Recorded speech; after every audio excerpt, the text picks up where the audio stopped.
In today's video, I'm going to teach you how to connect Google Calendar with Notion using Zapier.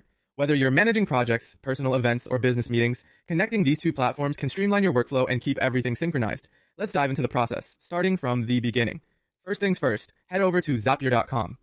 Zapier is a powerful tool that helps you automate your workflow by bridging different applications. So if you haven't already, log into your account. Once you're in, navigate to the dashboard and find the button labeled Create Zap.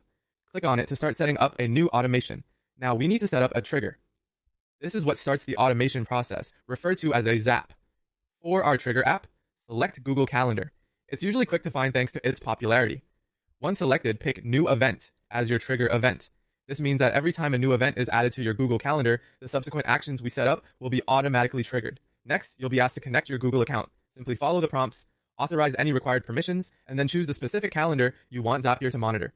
Every calendar you have access to will be listed, so pick the one that best suits your needs.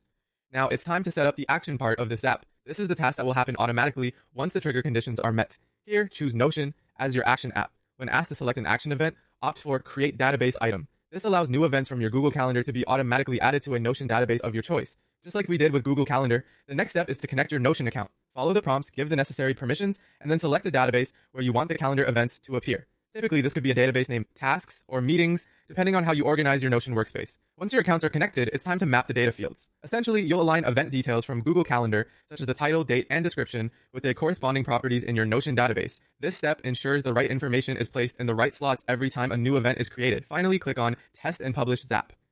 This step allows you to ensure everything is working as intended before making it live. Zapier will walk you through a test to ensure data is flowing correctly, and if all goes well, you can publish your Zap. From now on, every new event in your Google Calendar will automatically appear in your chosen Notion database, keeping both platforms seamlessly in sync. That's all there is to it. Enjoy the boosted productivity and organization.